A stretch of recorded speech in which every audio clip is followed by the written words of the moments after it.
Number 9, chapter 18. A person should not burp or yawn in the midst of Shmona Esrei. Others interpret gihuk, as the word for burping, as stretching out one's body and arms due to heaviness, which is forbidden during the Amidah. If, against his will, a person feels that it is necessary to do so, he should cover his mouth with his hands so that its opening will not be seen. I guess those days they used to do it without covering the mouth. Today it's proper manners. It's inappropriate. If my child does it without covering his mouth, I will make sure that he understands it's not right.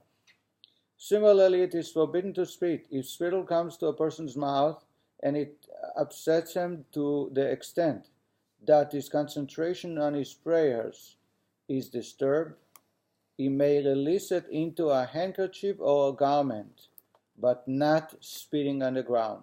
If that disgusts him, he should lean to his left and spit behind himself.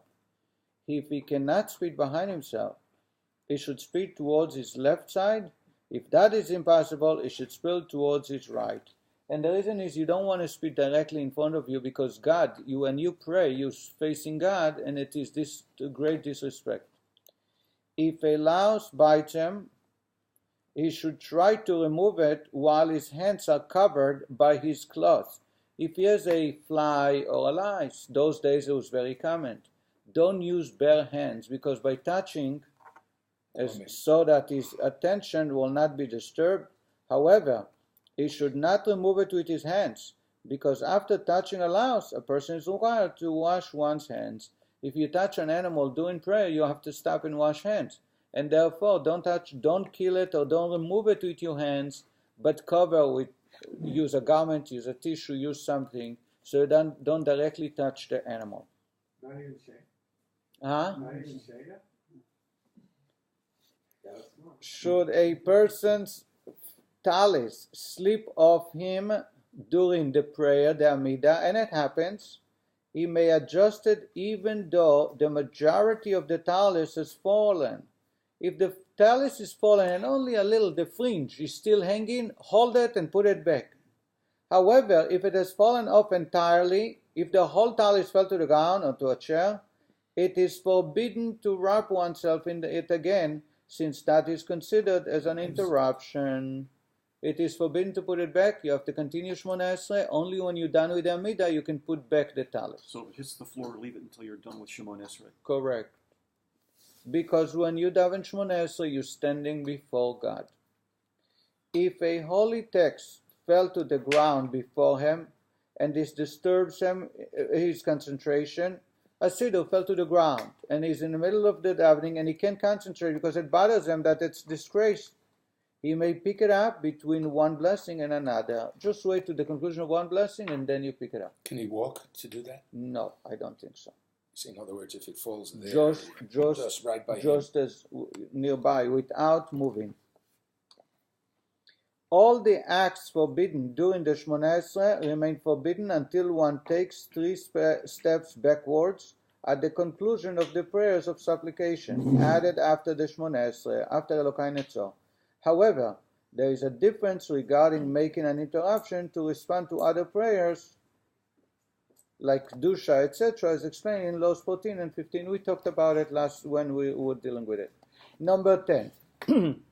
A person must stand facing Eretz Israel. When we pray to God during the Amidah, it must be facing Israel. Today it is accepted that East is always facing Israel, even if it's not necessarily, but that's in some way it is facing Israel. Unless you're in Japan or Australia or something. They still face East. Polar case, what if you're in Amman? Right. What if you're behind Jerusalem? Still. In Jerusalem, there are some areas that are not facing East. It's not necessarily Jerusalem or the Holy Temple. But we'll see. But then you're Tzachira, you face Jerusalem wherever you You always face I think, East. Rabbi, I think in Japan, facing west. Always face East. You know what? Let's study. I did not prepare. Let's study number 10, and then we'll get back to the discussion. Okay? A person must stand facing Eretz Israel, as King 1 states, they will pray to you in the direction of the land. He should have the intention of facing Jerusalem, the temple, and the Holy of Holies. Therefore, in our countries, which are to the west of Eretz Israel, we should stand facing east, more precisely southeast. Those who live in the north of Eretz Israel should face south. Those in the east, west, and those to the south, north. Thus, all Jews direct their prayers to one place, Jerusalem and the Holy of Holies, because this is the gateway to heavens, since all prayers rise up in this direction. Therefore, the temple is called Talpiot, as the Song of Songs states. Your neck is like the Tower of David, built as Talpiot. Tal, the first half of the word Talpiot, means a mountain. Piot, mouth. Pe is mouth. Piot is plural. Thus, the term can be interpreted the mountain to which all mouths turn.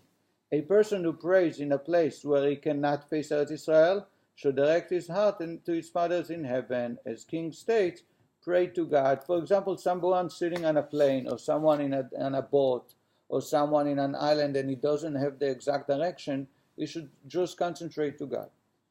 A person who stood facing the north or south and realized in the midst of the Shmona Esrei that he is not standing properly should not change the place where he is standing. He's not allowed to move. Rather, he should turn his face to the east, not the feet.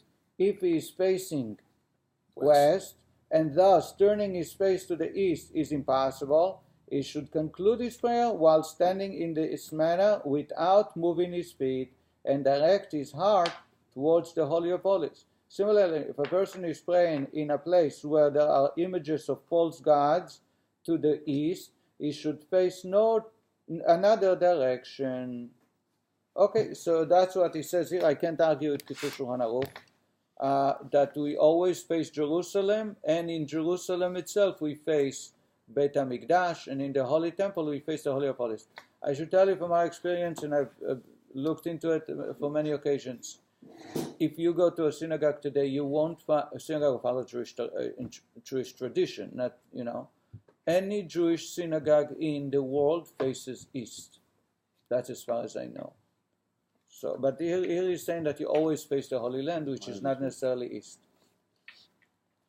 No, but however, the point to be made here is very clear that we must make sure we don't move our feet. Once you stand before God, even if it is necessary and it is appropriate to stand in a different direction, do not move your feet. So if you start praying, or you see other gods that it is forbidden to pray in front of them, or for example, the wall is filled with photos. Photos is considered images. We're not allowed to pray facing those images. We have to turn the direction, even if it's the wrong direction. Also with a mirror. No. If to begin with, you know beforehand that if you face the right direction, you will be facing images. Don't pray to that direction. Put your feet in a different direction. Also to a mirror. You can't that. A mirror is the same thing, because you see your own image. A painting or a mural? If the painting is an image of a human being, it is forbidden. If it's a nature, it's a different What story. if you start and you realize you made a mistake? So then, don't move your feet, move your face. Even for that. What? Even for that. Even if you're not facing Correct. images. Number 11.